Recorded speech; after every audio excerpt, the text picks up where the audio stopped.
Spinal tuberculosis एक ऐसा मर्ज़ है जो कि हमारे इलाके में बहुत ज़्यादा कॉमन है और अगर मैं आपको ये कहूँ कि हमारे इस मुल्क में रहने वाला तकरीबन हर शख्स के अंदर टीबी के जरासीम मौजूद हैं, तो ये गलत नहीं होगा।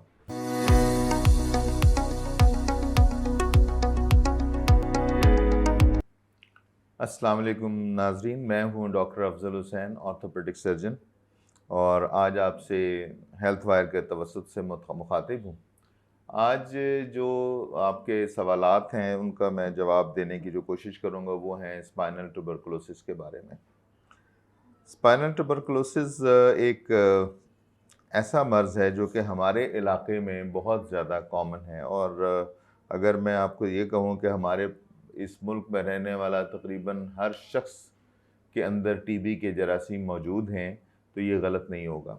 और टीबी जब भी किसी शख्स की इम्यूनिटी लो होती है या उसको कोई उसकी खुराक में कमी आती है या वो किसी और बीमारी की वजह से कमज़ोर होता है, तो टीबी फ़ौरी तौर पे उस पर हमलावर होती है और जिस्म का कोई ऐसा हिस्सा, निज़ाम ऐसा नहीं है जहाँ टीबी ना हो सकती हो।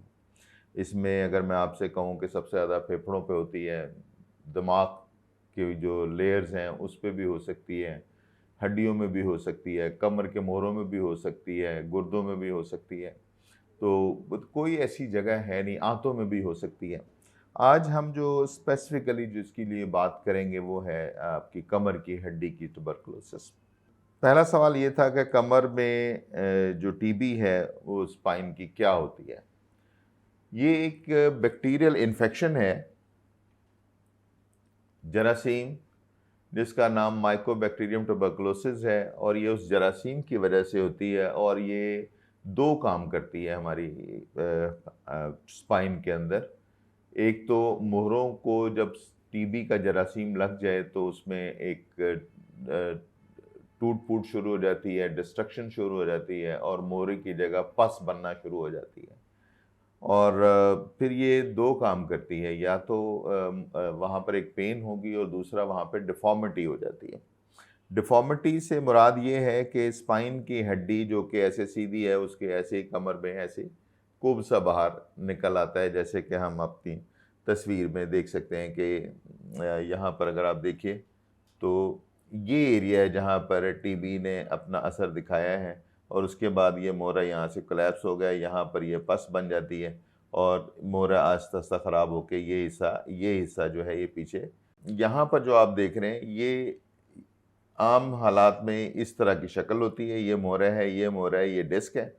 अब जब टीबी का जरासीम हमलावर होता है तो वो यहाँ पर इस तरह से हमलावर होता है और आहिस्ता आहिस्ता ये डिस्ट्रक्शन करता है। आप देख रहे हैं यहाँ पर डिस्क नज़र आना बंद हो गई है, ये मोहरों में ख़राबी शुरू हो गई है और ये यहाँ पर अगर आप देखें तो आगे ये सारी पस बन गई है और ये मोहरा तकरीबन तकरीबन कोलैप्स कर चुका है और ये यहाँ पर डिफ़ॉर्मिटी और पीछे की तरफ ये कुब निकलना शुरू हो गया।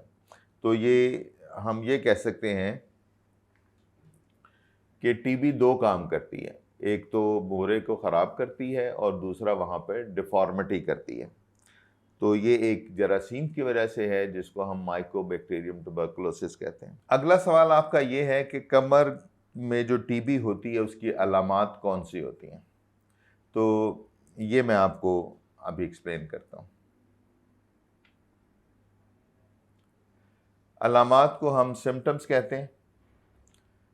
इसमें शदीद दर्द होगी कमर के उस हिस्से में जहाँ पे टीबी है, बुखार होगा, चलने में, सीधा चलने में दिक्कत होगी, थोड़ा मरीज़ झुक के चलेगा और जब बेड पे लेटेगा तब भी उसको सीधा लेटने में मुश्किल होगी और करवट से लेटना ज़्यादा आसान होगा, या अगर वो टांगे अपनी थोड़ी सी अपनी तरफ सुकेड़ लेगा तब भी उसको लेटना आसान होगा। फिर जब टीबी का इलाज ना हो और आगे बढ़ती जाए, टीबी मज़ीद एडवांस हो तो टांगों में कमज़ोरी हो सकती है, यहाँ तक कि पैरालिसिस हो सकता है।